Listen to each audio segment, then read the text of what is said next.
Саламатсыңар балдар. Бүгүн бизде геометрия сабагы. Цилиндрдин бетинин аянты. Аралыктан окуудагы 6 эрежеге көңүл буралы.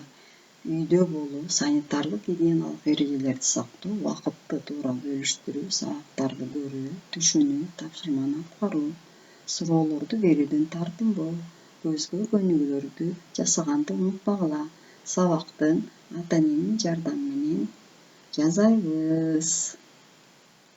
Бүгүнкү сабакта эмнелерди аткарасыңар? Цилиндрдин аянттын чыгарууну формулаларын үйрөнөсүңөр, маселелерди чыгарасыңар.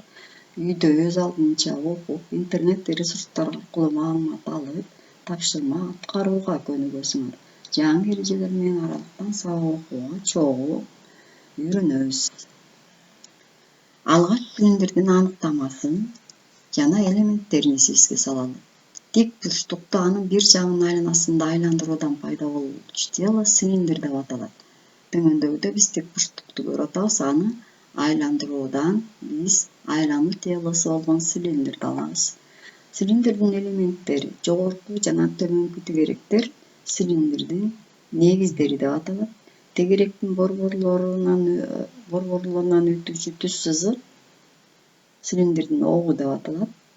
Негизинин радиусу бул цилиндрдин радиусу дагы болот. Цилиндрдин арасындагы перпендикуляр цилиндрдин бийиктиги деп аталат.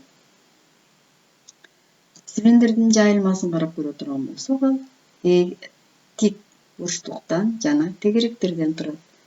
Тик бурчтуктун аянты цилиндрдин каптал бетинин, бул жерде 2 жолу жазылып калыптыр, аянтына барабар болот. Эгерде биз берилген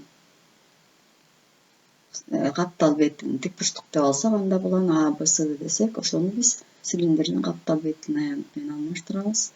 Бул жерде тик бурчтуктун узундугу анын айлананын узундугу болуп эсептелет. Ошон үчүн 2πr бийиктикке көбөйтөбүз, ашка көбөйтөбүз. Цилиндрдин негиздери барабар тегеректерден түзүлгөн. Демек тегеректин аянтын эске салабыз. Аны S негизи деп алып туруп, ал πr квадратка барабар. Демек цилиндрдин толук бетинин аянты анын каптал бетинин аянты менен негиздердин аянттарынын суммасына барабар. Аны төмөнкүдөй жазып алабыз.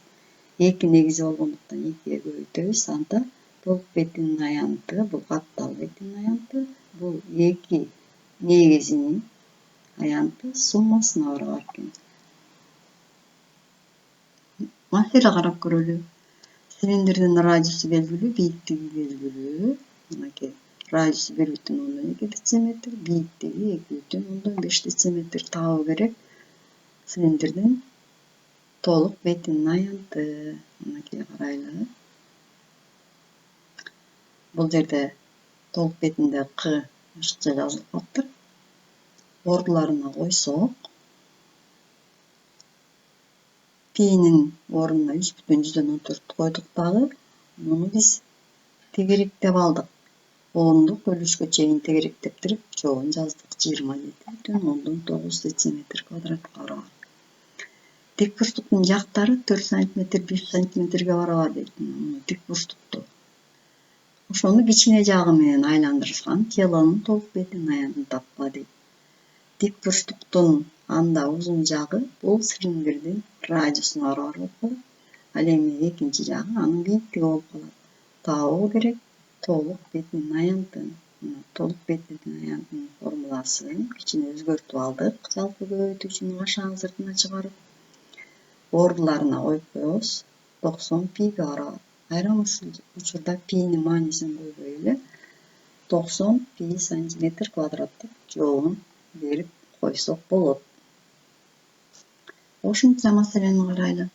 Узундугу 8 метр, диаметри 32 сантиметр болгон трубаны жасоо үчүн кандай аянттагы темир лист керек дейт. Бийиктигин биз узундук бийиктик кылып алабыз. 8 метр дейбиз, диаметри 38 сантиметр экен. Көңүл бурабыз берилишине. Цилиндрдин Биз азыр каптал бетин эле аянттабыз. Анын негиздерин аянтынын кереги жок труба жасаш үчүн.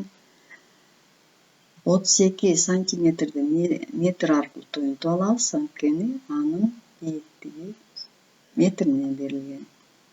Биз билебиз, тегеректин радиусу анын экеселенген диаметрине барабар. Формуланы кичине өзгөртүп түзүп, айлананын узундугундагы пи 2 пирдин ордуна пи-ды колдонобуз дагы, пи-ны ашка көбөйткүлөбүз.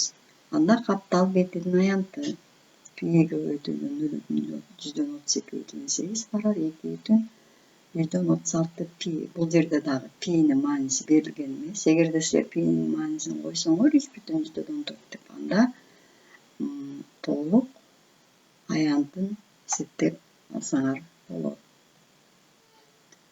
Тапшырма цилиндрдин бетинин аянтын эсептөөнүн мисалдарын детелдерге жазып, окуу китебиңердеги 228 бетиндеги 17 маселенин экинчисин чыгаргыла, анан 18 маселени чыгаргыла. Теманы канчалык түшүнгөнүңөр тест аркылуу текшерип алам. Шилтеме группага жөнөтүлөт. Карантин учурунда үйдө олтур. Мени менен төмөнкү YouTube'дан, WhatsApp жана Telegram'дан төмөнкү номер менен жана электрондук почтам аркылуу байланышсаңар болот. Саламатта калгыла.